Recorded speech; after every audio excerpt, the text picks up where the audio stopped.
No dessert, Beaver? No. No what? No, I won't have any. Have a new teacher, Miss Canfield. What's she like? All right, I guess.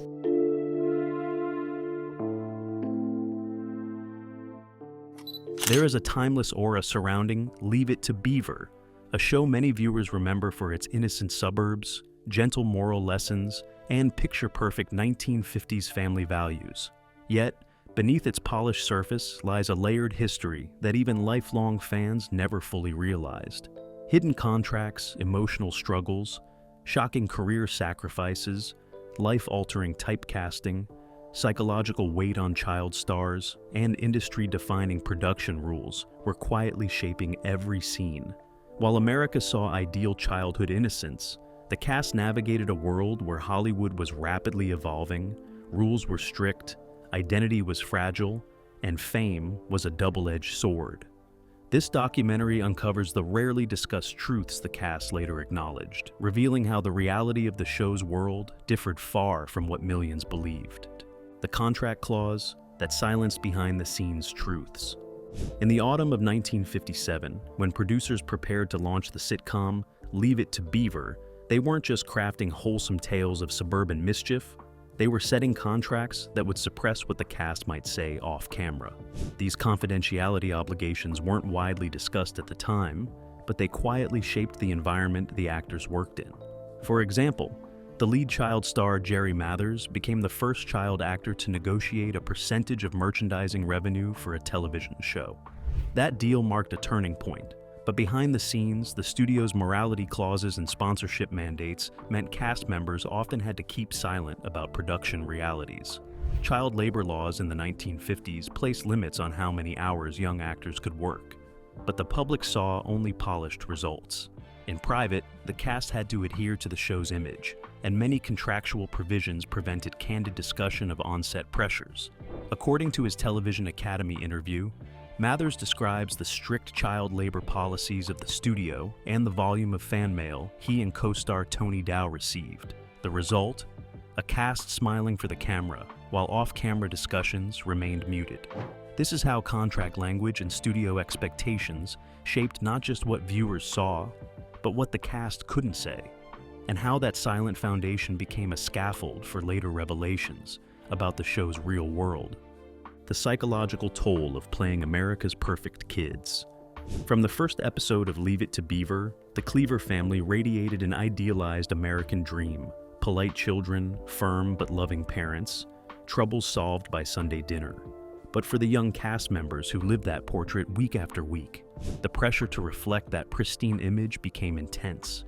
Jerry Mathers has spoken of how, despite being 2 years into a career when the show began, he did not anticipate the extent of fan expectations or the longevity of the show's impact. Once the cameras stopped rolling, the cast still had to navigate public personae that mirrored their on-screen innocence.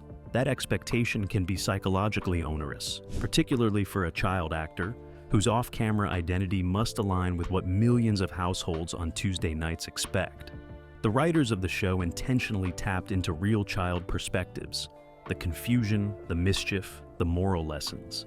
But in doing so, they also locked cast members into roles that offered little space for authentic adolescent development. With viewers seeing Beaver as the all-American boy and Wally as the model older brother, the actors internalized roles they had not chosen. Over time, that dual life, one lived on screen and another lived behind closed doors, pressed on individual self-image. This examines how the burden of perfection, the constant smiling facade, and the blurred boundaries between on-set identity and real identity affected the cast. It also explores why many former child stars from the era talk about the articulation of self that wages a quiet war with public expectation. The career paths lost because of typecasting.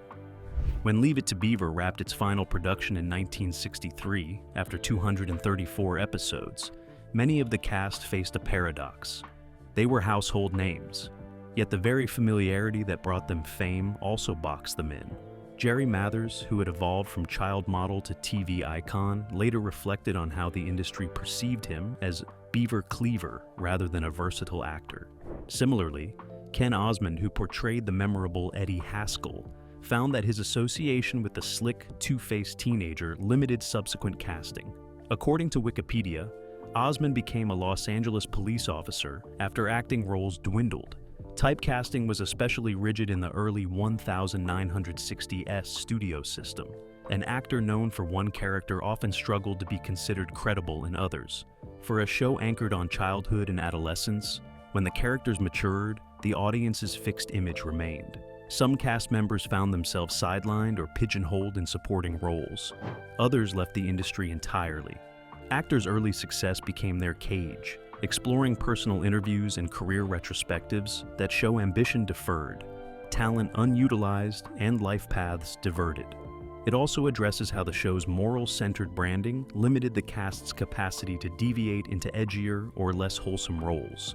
The lesson? Fame can open doors, but not always the ones you intend. The scene that was almost removed due to 1950s decency rules.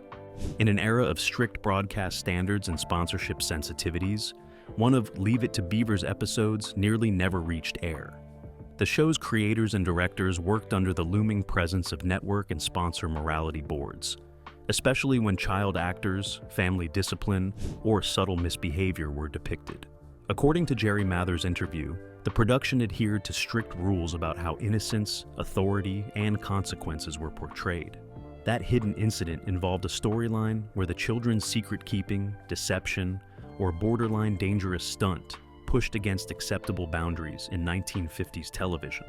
While the exact episode remains unpublicized in detail, archival histories of the show note that certain scenes were trimmed or reshot to satisfy network decency clauses.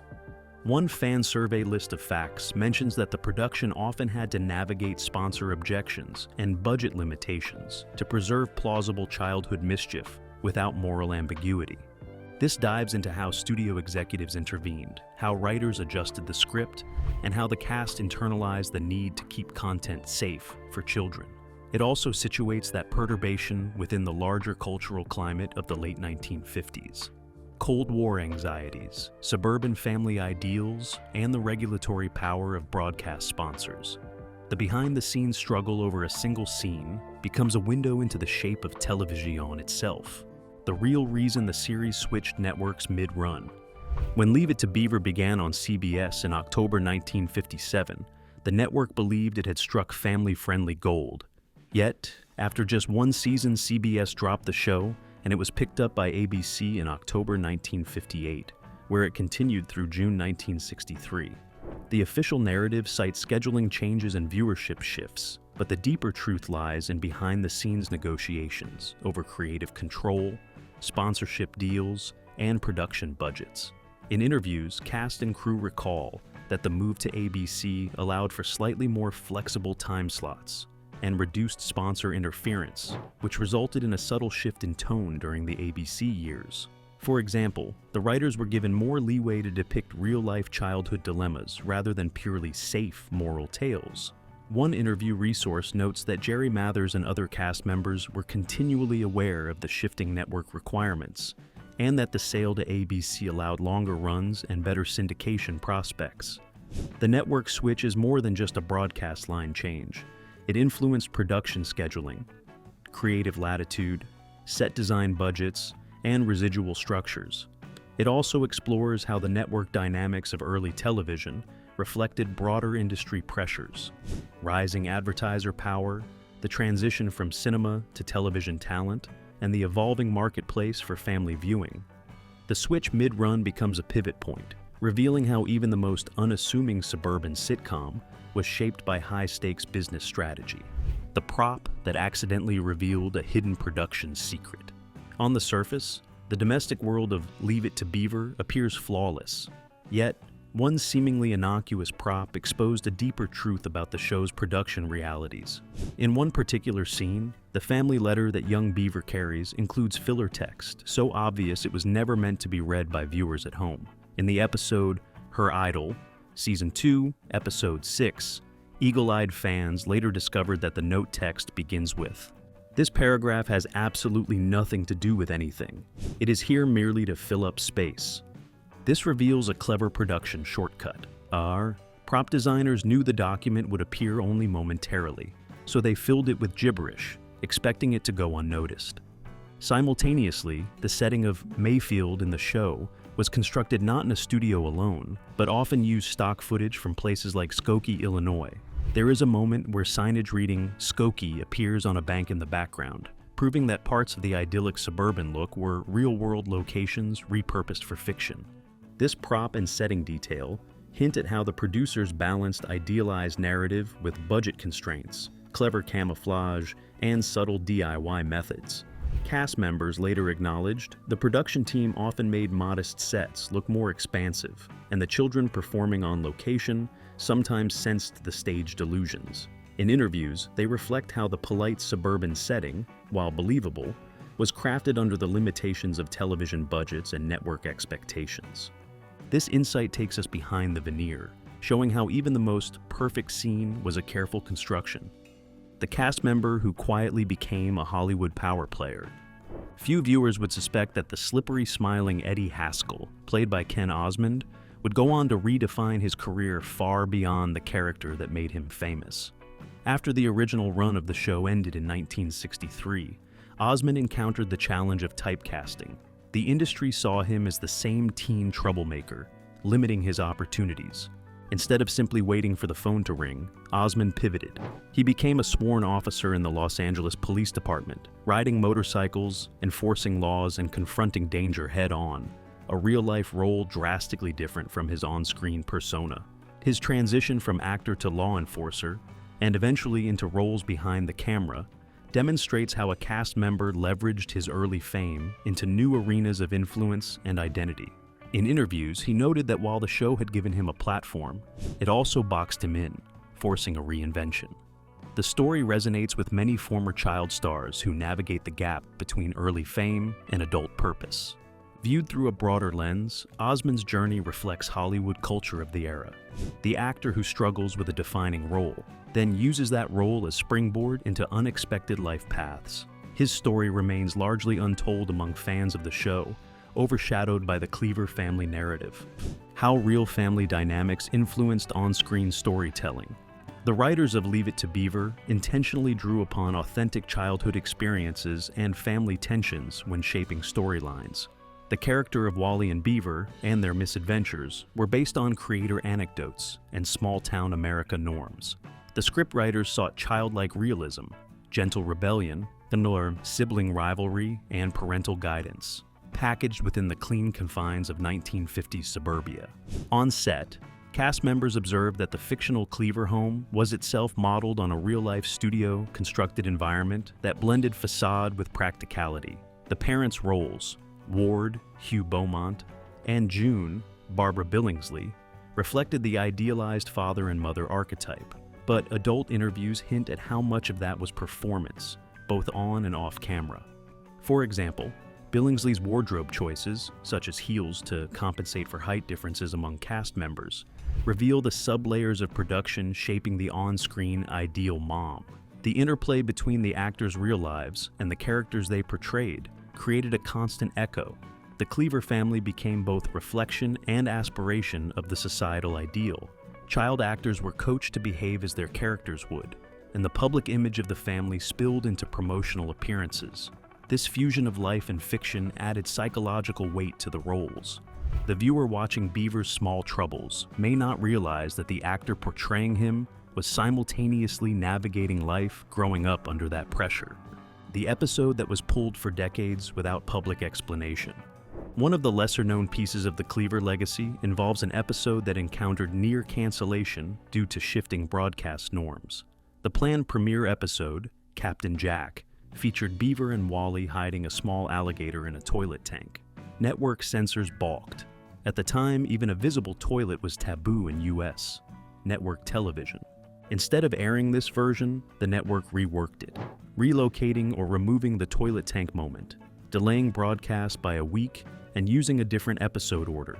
The behind-the-curtain negotiations over decency, childhood mischief, and viewer impressions reveal how the show was both boundary-pushing and cautious. The action taken by the producers and network executives reflects the cultural anxieties of the era, especially in how children's programming was regulated. This near pull also demonstrates the tension between authenticity and sanitization. The writers wanted Beaver and Wally to act like real kids, but even that risked crossing lines of acceptable content. For decades, this version of the show remained unreleased, spawning fan theories and bootleg recovery of lost scenes. Only in retrospection did the cast and crew mention the controversy, emphasizing how hidden production standards shaped what got aired. A technological first that modern audiences never noticed. When viewers settled into their sofas in October 1957, they likely did not consider the technical boundary they were witnessing. In the second episode of the original run, the show displayed a toilet tank on camera, a startling move at a time when bathrooms were off-limits on primetime network television. Many accounts cite the show as the first network-aired sitcom to show a sign of a toilet at all. That visual detail might appear trivial today, but it signaled a technical and cultural shift. The production team filmed using 35mm film, enabling sharper stock footage for later reruns, a choice not universally adopted at the time for sitcoms. As one analysis notes, even a seemingly mundane piece of stock footage of Skokie, Illinois standing in for Mayfield reveals how the production leaned into higher fidelity filming than many contemporaries. Behind the camera, the show's directors made strategic decisions. Tighter shot compositions, so suburban sets appeared larger, controlled lighting that masked budget constraints, and editing that preserved the family-friendly pace. These choices have had a silent influence on modern sitcom cinematography, even if few fans realize it. The legacy of Leave It to Beaver is thus not just narrative, but technical, a blueprint for early television production quality that quietly paved the way for more realistic family programming to follow. The off-screen mentor relationship that shaped two careers. Within the cast dynamics of Leave It to Beaver, one of the most influential but little discussed elements was the mentoring relationship that grew between Hugh Beaumont, who played Ward Cleaver, and the young actors, particularly Jerry Mathers and Tony Dow. Beaumont was not simply a performer fulfilling scripted lines. Away from the set, he was a trained minister and a psychologist, bringing a personal philosophy of character development and emotional grounding to the way he interacted with others, especially the young cast members who were navigating success during formative years. Beaumont often used downtime on set to explain story lessons in real terms rather than allowing them to remain fictional morals. According to cast interviews, he believed the messages being shown would carry weight far beyond targeted entertainment. He encouraged Jerry Mathers to understand that fame should not become the anchor of identity, but remain only a temporary part of life. Tony Dow later said he viewed Beaumont as someone who treated him as a young adult capable of thought, not simply a child following instructions. This mentoring effect carried into adulthood. Dow became a successful director and sculptor, speaking openly about how Beaumont contributed to his sense of responsibility. Mathers later credited Beaumont for keeping him grounded when the world outside the set was filled with fans, press, and childhood celebrity expectations. The presence of an adult cast member who acted not only as a fictional father, but an anchor in real life created a bond that outlived the show's final episode. The real-life incident that inspired a controversial script moment. Many of the show's storylines came from real childhood situations, but one of the most notable examples came from a moment that personally involved Jerry Mathers. According to interviews, the writers closely observed Mathers' personality and childhood reactions in order to mirror believable mischief. Several moments in the show that viewers assumed were fictional exaggerations were instead drawn from genuine childhood interactions, either from the writers or cast. One of the most referenced examples is the lost money plotline that involved guilt, secrecy, and the fear of parental consequence, which resonated so clearly because it came from real-world childhood experience. This allowed the series to feel authentic, while operating within strict moral codes. Mathers later stated that most scripts were not random, but crafted to reflect relatable experiences that parents recognized as accurate and children saw as achievable.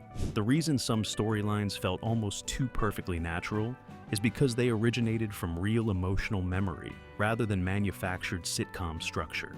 Television in the late 1950s rarely worked from psychological realism, especially in family shows designed for moral takeaway. Yet, the writers discovered that children did not simply learn through staged values, but through reflection of their own mirror. The income disparity the cast wished viewers understood. While Leave It to Beaver enjoyed national syndication success, television earnings during the 1950s and early 1960s did not resemble what modern actors gain through royalties, streaming residuals, and merchandising contracts. According to interviews, salaries for the cast were considered standard at the time, but were not structured to grow with popularity or reruns. Child actors earned less than adult counterparts, despite carrying the narrative weight. Jerry Mathers confirmed in later interviews that early merchandise deals were limited and did not reflect what the show eventually became in syndication.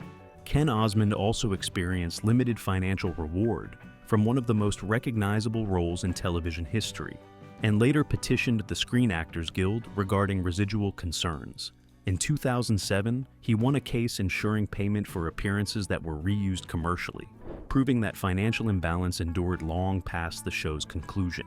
The public perception assumed that television stars lived wealthy lives, but the cast experienced a different reality, where fame brought visibility, but not necessarily long-term financial security. The cinematic trick used to make the Cleavers look picture perfect.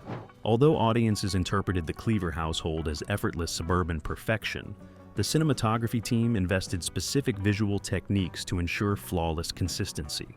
Barbara Billingsley, who played June, wore pearls and stylish clothing even during household scenes, so the camera could capture her without shadows forming near the neckline. This visual style choice gave her a composed presence, not only symbolically but also technically. The lighting crew used bright frontal lighting with soft shading to maintain an optimistic tone. Tony Dow later explained in an interview that even room arrangement was constructed to prevent harsh lines that could compete with the family's emotional tone.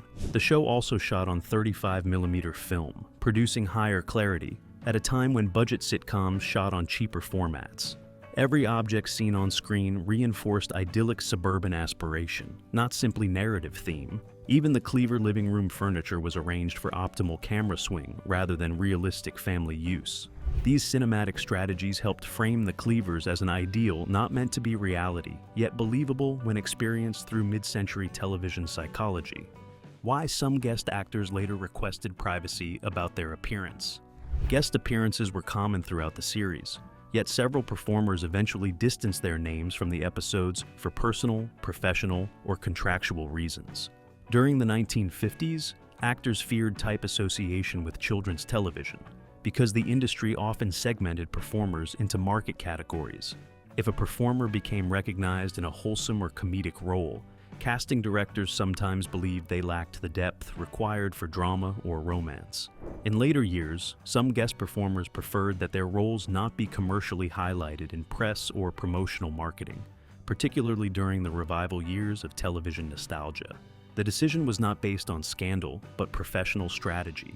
Hollywood was built around casting identity, and to protect future opportunity, some actors shielded their names from early resume entries. Why the finale was written to feel like real-life closure rather than studio farewell. When the final season of Leave It to Beaver approached completion in 1963, the production team selected a storytelling direction that would differ from typical sitcom finales of that era. Rather than creating a dramatic twist or comedic recap, the writers designed the last episode to reflect natural emotional closure. According to cast reflections, the goal was to give television viewers the feeling that the Cleaver family would continue living their suburban lives beyond the screen. The final episode, titled Family Scrapbook, used a reflective storytelling device that allowed characters to look back on their growth while still expressing a sense of forward movement. The writers believed that the audience had developed a parental or community connection to Beaver and Wally, so the show ended with warmth rather than spectacle. Jerry Mathers later said in interviews that although the cast sensed sentiment in the final filming days, they did not recognize the full cultural significance until syndication proved the show would never fade from memory. Hugh Beaumont's emotional delivery carries unspoken weight because he understood the dual world of fiction and life. The finale became a television milestone because it closed with love rather than applause. How the show quietly influenced parenting ideology across the United States. Leave It to Beaver did not simply entertain audiences. It shaped cultural parenting norms. Scholars refer to it as one of the most influential family programs of the mid-century era, because of how it visually defined suburban discipline, fatherhood tone, and motherly patience. Hugh Beaumont portrayed a calm and rational father figure who relied on gentle instruction rather than punishment. Barbara Billingsley portrayed a mother whose voice balanced warmth with respect. This stood in contrast to earlier American radio and film portrayals that often leaned toward either strict authoritarian parenting or comedic scolding. Research publications note that the Cleaver household model influenced educational literature, family counseling styles, and popular parental expectations well into the 1970s. The show helped promote a belief in communication-based discipline, which resonated with post-war optimism. Sociologists have written that although the Cleaver house was fictional, many families adopted its patterns of emotional reasoning, creating a cultural template that influenced both sitcom writers and real households. The influence continued through later family-century programming, such as The Brady Bunch and Seventh Heaven. Why no modern reboot has been able to recreate its emotional formula? Although several television studios have explored remake concepts and modern franchise adaptations, no full-scale reboot has been able to replicate the original show's tonal balance. The 1950s environment allowed innocence, values-based storytelling, and slow narrative pacing to thrive. Contemporary television structures focus on plot speed, conflict-driven arcs, and character flaws that mirror present streaming culture. Furthermore, modern audiences expect satire or meta-commentary, which would conflict with the original charm. Attempts to revive or reboot Leave It to Beaver through film and later television formats did not achieve the same reception because the emotional conditions of American society had changed. The show worked because it represented an ideal rather than a realistic contemporary reflection. Scholars note that the Cleaver model requires a social environment shaped by community trust, neighborhood safety, and national optimism, which cannot be replicated through modern scripting alone. Leave It to Beaver remains a cultural landmark because it was not built on spectacle, but on sincerity. Viewers did not simply watch the Cleaver family grow, they felt invited into a world that reflected who they wished to be. The cast later acknowledged that behind every comforting moral lesson, there existed sacrifice, discipline, private identity struggle, and a production environment that required emotional strength. Yet, the legacy of the show is not defined by hidden pressures, but by the enduring hope that kindness, guidance, and family unity can shape character. The Cleavers may have lived in a fictional suburban home, yet their message became timeless. Their story remains proof that gentle storytelling can outlive the noise of modern entertainment.